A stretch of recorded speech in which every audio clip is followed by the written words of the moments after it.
देखिए, राजनीति politics science में माने राजनीति में हम आपको कहाँ तक कराए थे, राजनीति में 2 क्लास शायद कराए थे, 2 दिन राजनीति का क्लास कराए थे। तो उसमें हम आपको राजनीति का पहला पाठ जो है लोकतंत्र में सत्ता की साझेदारी, तो उसका टॉपिक वगैरह जो भी होता है मेन पॉइंट वो हम सारा कुछ करा दिए थे। और उसके बाद कुछ प्रश्न उत्तर भी बताए हुए थे। एक क्लास में टॉपिक है और दूसरा भाग 2 में क्या है, प्रश्न उत्तर है, जो हम 12 तक आपको बताए हुए थे। 12 तक प्रश्न उत्तर हम आपको बताए थे, 13 से आज की क्लास में कराएंगे। देखिए, जो भी चीज़ आपको हम कराते बराबर कहते हैं कि आप उसको रिवाइज किया कीजिए, क्या कहता है याद किया कीजिए, देखा कीजिए, 1-2 बार रिवाइज कीजिए, आपको याद हो जाएगा। अगर मान लीजिए अभी आप देख लेते हो और बाद में जाकर रिवाइज करते हो तो फिर आपको जितना मेहनत अभी लगेगा ना, अगर बाद में आप 2 दिन 10 दिन 20 दिन या 1 महीना बाद अगर देखोगे तो फिर उतना ही मेहनत आपको उस समय लगेगा। अगर आप अभी देख लेते हो और उसके बाद जा कर के फिर से 1 दिन के बाद देखते हो तो कम मेहनत लगेगा। 1 दिन और देख लेते हो तो उसके बाद आपको याद हो जाएगा, कुछ रहेगा ही नहीं, कुछ नहीं बचेगा। तो आप हमेशा उसको तैयार किया कीजिए। देखिए, आते हैं टॉपिक पे। 12 तक प्रश्नमाला में हम आपको बता दिए थे 13 नंबर प्रश्न क्या कहता है। देखिए, बात समझिए, कुछ है नहीं इसमें। क्या कहता है, विभिन्न तरह की सांप्रदायिक राजनीति का ब्यौरा दे और सबके एक उदाहरण दे। यानी कि भारत में सांप्रदायिक राजनीति होती है। ये बात सही है भाई, भारत की राजनीति सांप्रदायिक है। इलेक्शन आप देखिए, उच्च स्तर पर आप नहीं जानते हैं, लेकिन क्या आप सामाजिक आदमी हैं तो राजनीति के बारे में तो जानते ही हैं। राजनीति में कई तरह से वोट लेने के लिए तो कई तरह से चढ़ाता है, कई तरह से चढ़ाएगा, कई तरह से लोभ देगा, एक दूसरे से लड़वाएगा, कैसे भी। और दूसरे अपने जो अपने विपक्षी होते हैं उसका तो बुराई तो ढेर सारा करेगा, ढेर सारा। और जातिवाद राजनीति तो बहुत ज़्यादा होता है, तो इससे आप परिचित है। तो सबसे पहले ये जानिए कि सांप्रदायिकता होती क्या है, सांप्रदायिक क्या होता है। सांप्रदायिक क्या होता है कि कोई भी व्यक्ति अपने धर्म को ऊंचा समझता है और दूसरे के धर्म को नीचा समझता है। ये जो भावना होती है ना, इसी को सांप्रदायिक कहते हैं, सांप्रदायिकता की भावना कहते हैं। कोई भी व्यक्ति अपने धर्म को ऊंचा समझे और दूसरे के धर्म को नीचा समझता है, यह भावना सांप्रदायिकता कहलाती है। और इसके लिए राजनेता सब इसका बहुत बड़ा फायदा उठाता है। तो वही प्रश्न कह रहा है कि विभिन्न तरह की सांप्रदायिकता तो एक तरह के नहीं होता है, कई तरह के होता है। कभी जातिवाद कर लेता है, लड़ाई झगड़ा, अलगाव की भावना। कभी धर्म के अनुसार लड़ाई झगड़ा कर लेता है, कभी काला गोरा के कारण कर लेता है। तो इसका फायदा राजनेता किस प्रकार से उठाता है सो बताना है। तो वही कहते हैं, विभिन्न तरह की सांप्रदायिकता राजनीति का ब्यौरा दे और सबके एक उदाहरण देना है। तो देखिए, जब हम अपने धर्म को बड़ा और दूसरे को धर्म को नीचा समझते हैं, इस स्थिति में सांप्रदायिकता राजनीति उत्पन्न हो जाती है। आप इतना ध्यान रखिए, सांप्रदायिकता क्या होता है, जब अपने धर्म को ऊंचा दूसरे के धर्म को नीचा समझते हैं तो ये सांप्रदायिकता की राजनीति उत्पन्न हो जाती है। ये कई तरह के होते हैं, जिसमें हम 1-2 लिखे हैं।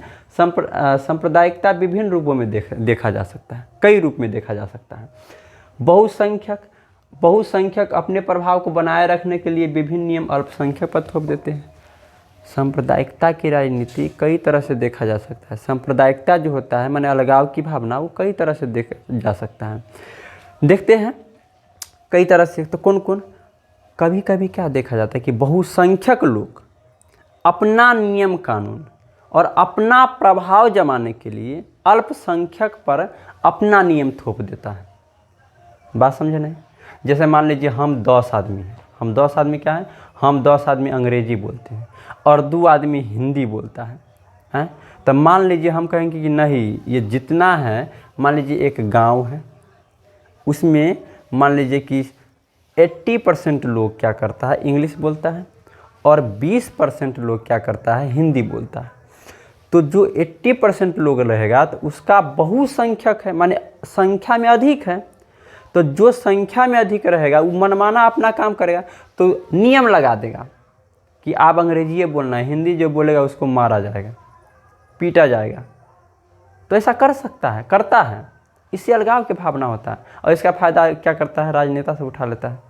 कुछ राजनेता बहुसंख्यक के पास जाएगा, माने ज़्यादा अधिक लोग है उसके पास जाएगा कि हाँ उसको ऐसे मारना है। कुछ राजनेता अल्पसंख्यक के पास जाएगा, हालांकि जाता है दोनों के पास, और अपना अपना बयान रखता है कि तुमको हम सहारा देंगे, ये करेंगे वो करेंगे। तो वोट लेना है, वोट के लिए तो कुछ भी कर देता है राजनेता, सब उसका बात ही अलग रहता है। समझ गया? बस बात समझे। बहुसंख्यक क्या होता है? अधिक संख्या में। तो बहुसंख्यक अपने प्रभाव को बनाने के लिए, अपना माने अपना क्या कहता है, प्रभाव बनाए रखने के लिए, प्रभाव के मतलब क्या होता है? अपना क्या कहता है, अरे अपना प्रभाव माने हम ही जो है हम ही हैं, हम अपने नीचे किसी को समझते ही नहीं हैं। तो बहुसंख्यक लोग अपना प्रभाव बनाने के लिए जो भी नियम कानून होते हैं वो अल्पसंख्यक पर थोप देते हैं। ये एक देखा गया 1956 में श्रीलंका में। देखिए सिंहली जाति के, सिंहली भाषा बोलने वाले लोग अधिक थे। वो क्या किया, सिंहली भाषा बोलने वाला अधिक था, वो जितना अधिक माने सिंहली भाषी वाला लोग थे, वो कह दिया कि श्रीलंका में अब सिंहली भाषा ही बोला जाएगा, दूसरा भाषा नहीं चल सकता। तो अपना प्रभाव जमाने के लिए, अपना बड़ाई कराने के लिए, अपना माने स्थिति दर्शाने के लिए क्या किया कि अपना भाषा थोप दिया। तो उससे अलगाव की भावना उत्पन्न हो गई। समझ गए? दूसरा पॉइंट क्या है, धर्म के आधार पर भी राजनीति होता है। धर्म के आधार पर, समझिए, धर्म के आधार पर राजनीति। इसमें इसकी सहायता के लिए धर्म के आधार पर राजनीति, जैसे बड़े बड़े बाबा हैं, बड़े बड़े बाबा, पंडित, इस सब का सहारा राजनेता ले लेता है और धर्म के आधार पर बंटवारा भी कर देता है और राजनीति करता है। इसके लिए करता क्या है, वो लोग मंदिर में जाता है, मस्जिद में जाता है। इसके लिए क्या करता है, निर्वाचन के समय, जब निर्वाचन माने कि जब चुनाव आता है तो उस समय क्या करता है, मंदिर मस्जिद में जाता है। बात समझ गया? तीसरा है सांप्रदायिकता के आधार पर हिंसा और आदि कराया जाता है। हिंसा का माने सांप्रदायिकता के आधार पर हिंसा और बहुत सारा चीज़ कराया जाता है, हिंसा, दंगा, ये सब कराया जाता है सांप्रदायिकता के आधार पर। जब हमारा देश बंटवारा हुआ था, जब पाकिस्तान का जन्म हुआ था, उस समय क्या हुआ था कि नियम था, माने कि नियम नहीं, यानी कि पाकिस्तान में मुस्लिम लोग रहेगा और हिंदुस्तान में हिंदू लोग। समझे? ये चीज़ तो यहाँ के लोग, हिंदुस्तान के मुस्लिम पाकिस्तान जा रहे थे और वहाँ पाकिस्तान के जो भी हिंदू थे यहाँ आ रहे थे, तो बहुत दंगा हुआ था उस टाइम, मार काट। एक मूवी है गदर मूवी, वो देखिएगा तो उसमें ये दिखाया गया है कि जब बंटवारा हुआ तो उस टाइम किस प्रकार से हिंसा हुई थी। उसमें आप देख सकते हैं भाई साहब, बहुत मारपीट हुआ था उस समय। तो बाप रे, देखिएगा तो हालत ख़राब हो जाएगा, इतना हिंसा हुआ था उस समय। तो इस प्रकार से सांप्रदायिकता होती है। समझे? सांप्रदायिकता क्या होता है, अपने धर्म को ऊंचा और दूसरे के धर्म को नीचा समझता है, अपने जाति को ऊंचा दूसरे के जाति को नीचा समझता है, माने अपने आप को ऊंचा समझा दूसरे को नीचा, तो वो क्या कहलाता है, सांप्रदायिकता उस समय जन्म लेती है। बहुत सारा स्तर पर देखा गया है, हम आपको लिख दिए हैं। अगला प्रश्न है, जीवन के विभिन्न पहलुओं का जिक्र करे। क्या लिख दिए भाई, जीवन के विभिन्न पहलुओं का जिक्र करें जिसमें भारत में स्त्रियों के साथ भेदभाव। माने जीवन जीते हैं तो हर पहलू, माने जैसे आप जीवन जीते, खाना खाते हैं, काम करने जाते हैं, पढ़ने जाते हैं, बाल बच्चा का पोषण करते हैं, तो हर चीज़ में महिला के साथ भेदभाव हो रहा है। ये बताइए आप, यही प्रश्न कह रहा है, 14 नंबर प्रश्न यही कह रहा है कि जीवन, जितना हम जीवन जीते हैं और जो जो काम करते हैं उसमें महिला के साथ भेदभाव हो रहा है। इस बात से आप वाकिफ़ है कि नहीं? ये बात तो सही बात है भाई, ये बात 100% सही है, महिला के साथ बहुत भेदभाव हो रहा है। तो ये बात कैसे कैसे महिला के साथ भेदभाव हो रहा है वो आपको बताना है इस प्रश्न में। तो हम लिख देंगे यहाँ पे, महिलाओं के साथ भेदभाव कई स्तर पर देखा गया है। महिलाओं के साथ भेदभाव कई, भारत में स्त्रियों के साथ भेदभाव कई स्तर पर देखा गया है। सार्वजनिक स्थान पर महिला को नहीं जाने दिया जाता है, पुरुषों का कब्जा है। जैसे पंचायत वगैरह हुआ, देखते हैं पंचायत वगैरह हुआ तो क्या है, औरत नहीं बोलेगा, औरत सबको नहीं बोलना है, जो बोलेगा पुरुष। भले औरत कितना भी शिक्षित क्यों ना हो, कितना भी मान योग्यता उसके पास है, कितना भी शिक्षित, तो उसको बोलने नहीं दिया जाता है कि पंचायत या कोई भी चीज़, कोई भी मैटर हो। मान लीजिए कि गांव में कोई भी चीज़ है, मेला उला लगाना है, तो मान लीजिए कि बैठेगा, कोई भी चीज़ बैठता है, बैठक होता है, मेला उला लगाना, सार्वजनिक काम में क्या होता है, बैठक होता है, मंदिर बने बैठक हो, तो उस समय महिला नहीं बोलेगा। जबकि घर में महिला बहुत शिक्षित होगी तो उससे अच्छा राय दे दिया जाता है, दे देगी, फिर भी महिला को नहीं बोलने देता है। मान लीजिए महाभारत जिस समय हुआ था तो शांति स्थापित करने के लिए पुरुषों के बीच वार्ता हुआ था कि शांति भाई, युद्ध नहीं करना चाहिए, क्या करे कि युद्ध को टाल दे। तो पुरुष था इसीलिए युद्ध हो गया, महिला रहती तो नहीं युद्ध होने देती। उन लोग ज़्यादा सोचते कि भाई युद्ध से घटना ही होता है, उस सबको बंद किया जाए। तो महिला तो अच्छा ही करती है, लेकिन क्या करें, ये सब स्त्रियों में भेदभाव है। स्त्री को बोलने नहीं दिया जाता है, बोलने का आज़ादी नहीं है। हर स्तर पर आप देखिएगा, जितने भी स्तर पर जाइएगा आप, हर स्तर पर स्त्रियों के साथ भेदभाव हो रहा है। तो वही इस प्रश्न में वही बताना कि स्त्रियों के साथ भेदभाव हो रहा है, वो आपको बताना है। तो सार्वजनिक स्थान पर क्या है, महिला को नहीं बोलने दिया जाता है, पुरुष का कब्जा है। ऐसा है कि नहीं? हाँ, उसका और पॉइंट बोलिए। महिलाओं को स्वतंत्रता कब से? स्वतंत्र नहीं है महिला। पुरुष कुछ भी करे, जाएगा, मान लीजिए कि 10-12 बजे दिन में जाएगा, एकदम टहले तो 12-1 बजे रात में, कोई दिक्कत, उसको कुछ कहने वाला नहीं रहता है। लेकिन महिला अगर मान लीजिए थोड़ा शाम हुआ अगर आए, तो उसको मानिए 10 रंग की बातें उसको सुनाने लगता है। ये हमेशा देखने को मिलता है, हर जगह, ज़्यादातर जगह देखने को मिलता है, अधिकतर जगह देखने को मिलता है। तो वही महिला को स्वतंत्रता नहीं है, वो स्वतंत्र नहीं घूम सकती है, उसका शोषण हो रहा है, महिला का शोषण हो रहा है। हर जगह से देखने को मिलता है महिला का शोषण। उसका भारत की अधिकतर महिला 4 दीवारी में कैद है।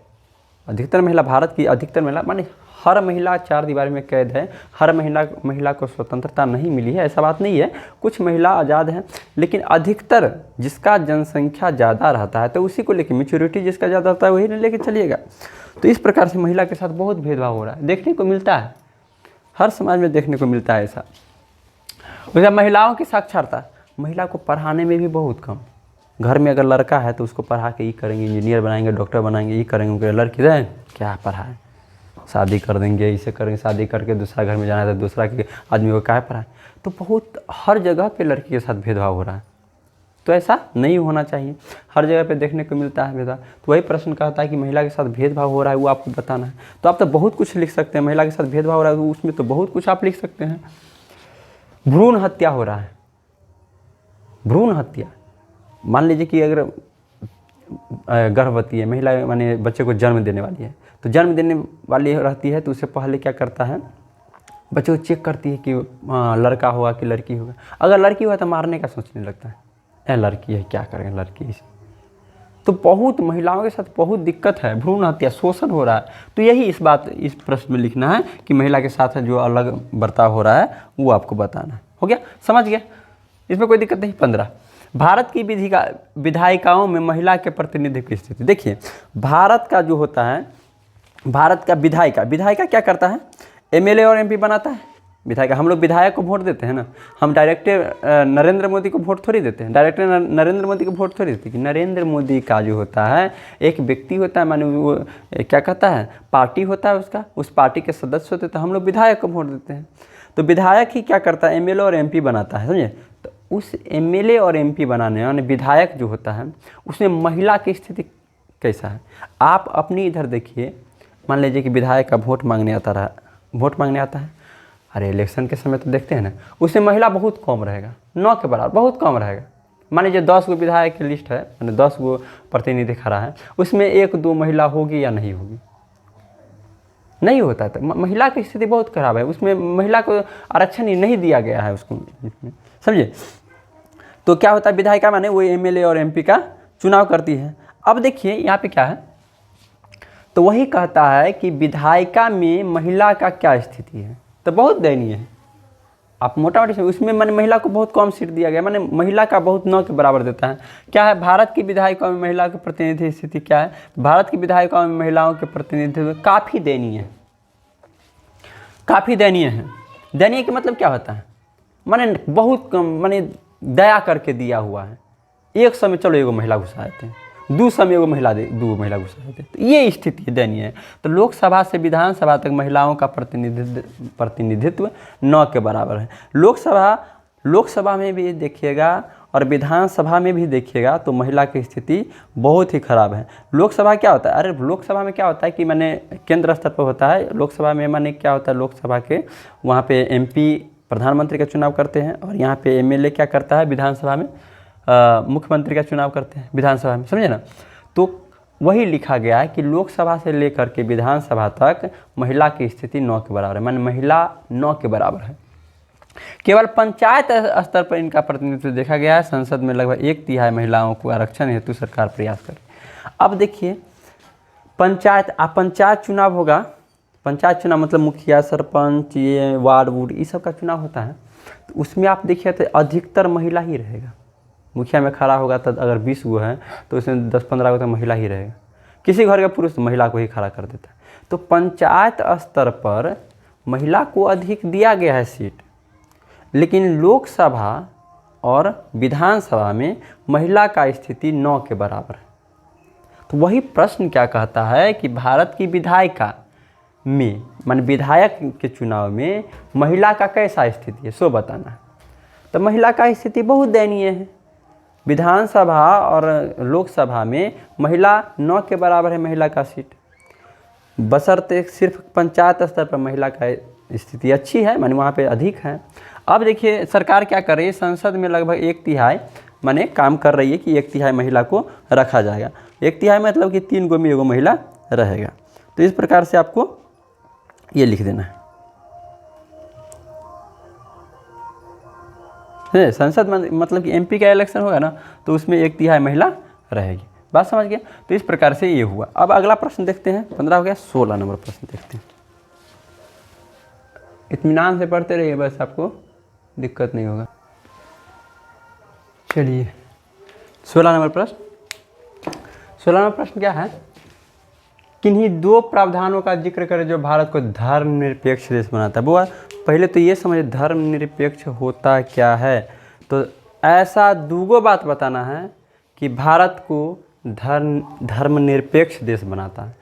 तो धर्मनिरपेक्ष भारत एक धर्मनिरपेक्ष देश है। धर्मनिरपेक्ष का मतलब होता है धर्म की सहायता से व्यक्ति को भेदभाव नहीं करना। धर्म की सहायता से व्यक्ति में भेदभाव नहीं करना, इसी को धर्मनिरपेक्ष कहते हैं। माने व्यक्ति में अलगाव धर्म के द्वारा नहीं होना चाहिए, इसी को धर्मनिरपेक्ष कहते हैं। सांप्रदायिकता का मतलब क्या होता है कि अपना धर्म दूसरे के धर्म से ऊपर है। उसके जस्ट विपरीत होता है धर्मनिरपेक्ष कि धर्म कोई मतलब नहीं रखता, व्यक्ति में एकता होनी चाहिए। तो कहता है कि भारत धर्मनिरपेक्ष देश है। ये आप कोई 2 बात बताइए। तो पहला तो भारत में कोई भी राजकीय धर्म है, राजकीय फूल है, राजकीय पशु है, राजकीय माने हर कुछ है, गीत है, सब कुछ, लेकिन राजकीय धर्म है कोई नहीं है। तो इससे तो हम कह सकते हैं ना कि भारत धर्मनिरपेक्ष देश है। अगर धर्मनिरपेक्ष रहता तो कह देता कि हिंदू राजकीय धर्म है, कोई भी दूसरा धर्म नहीं चलेगा, दूसरा धर्म को भगाओ। तो ऐसा नहीं है भारत में। भारत धर्मनिरपेक्ष देश है, मतलब कि धर्म मायने नहीं रखता है।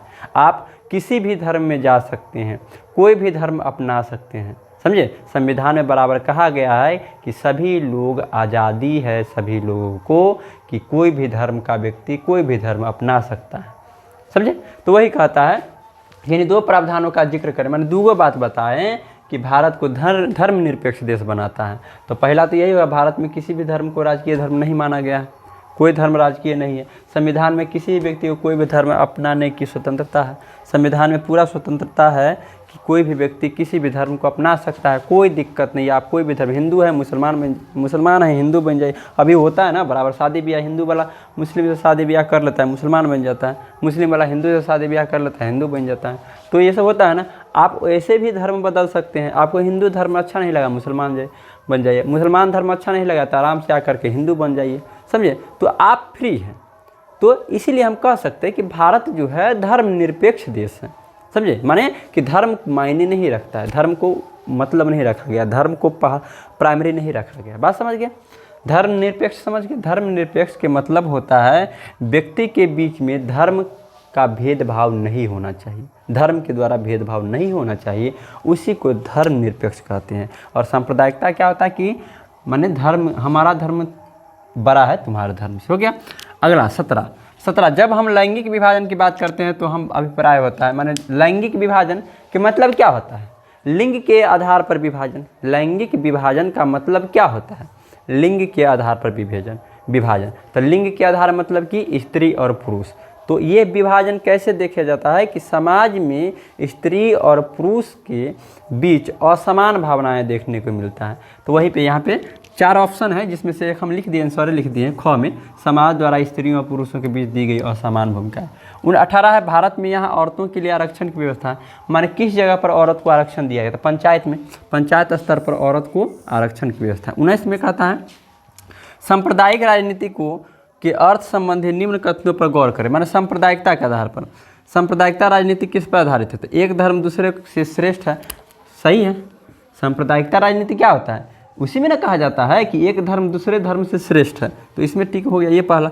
विभिन्न धर्मों के लोग समान नागरिक के रूप में खुशी खुशी साथ रहते, नहीं, ये सांप्रदायिकता वाला बात नहीं हुई। विभिन्न धर्म के लोग समान, अगर सांप्रदायिकता है तो अलग अलग धर्म के लोग खुशी खुशी नहीं रह सकता। अगर मान लीजिए मेरे अंदर सांप्रदायिकता की भावना है तो हम अपने बगल में मुसलमान को नहीं रहने देंगे, नहीं रहने देंगे।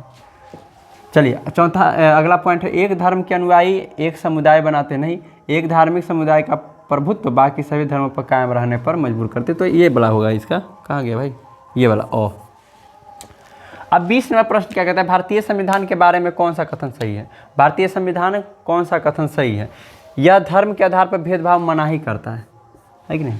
भारतीय संविधान में आप धर्म के आधार पर भेदभाव नहीं कर सकते हैं। अगर किसी को ये देख करके आप मार दिए कि मुस्लिम है तू, हम तुमको मार देंगे, तो फिर आपको सज़ा हो सकती है। धर्म के आधार पर आप भेदभाव नहीं कर सकते हैं, न जाति के आधार पर भेदभाव कर सकते हैं, न गोरा काला, इसके आधार पर किसी भी आधार पर भेदभाव तो पूरी तरह से मनाही।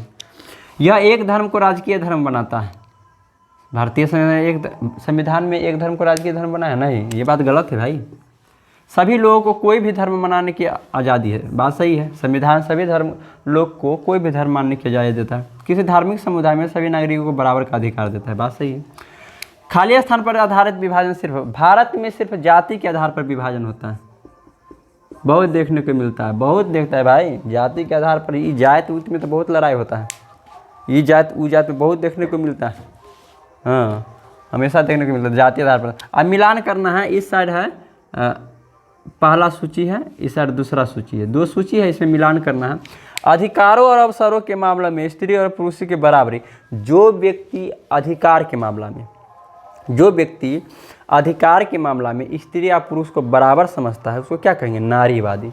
मान लीजिए हम हैं तो हम स्त्री पुरुष में कोई अंतर नहीं समझते हैं, हाँ स्त्री जैसा है वैसा पुरुष है, ये सेम होना चाहिए। क्योंकि स्त्री भी व्यक्ति, वो भी आदमी है भाई, उसका भी एक जीवन है, वो भी अपना खुल के जी सकती है, और पुरुष भी अपना जीवन खुल के जी सकता है। तो इसमें माने क्या कहता है? कोई अंतर नहीं होना चाहिए। तो वैसे व्यक्ति को क्या कहेंगे? नारीवादी कहेंगे। तो इसको क्या मिला देंगे? नारीवादी में, समझे?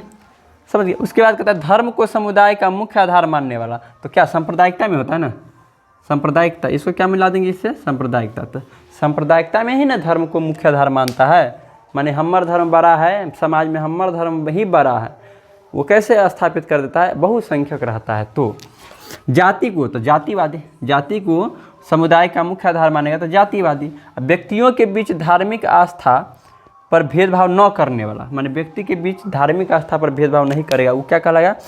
ये धर्मनिरपेक्ष कहलाएगा। इस प्रकार से आपको राजनीति यानी पॉलिटी का आपको पहला चैप्टर आपको खत्म हो गया। लोकतंत्र में सत्ता का साझेदारी हम पढ़ा रहे थे, इसके 3 क्लास हुए।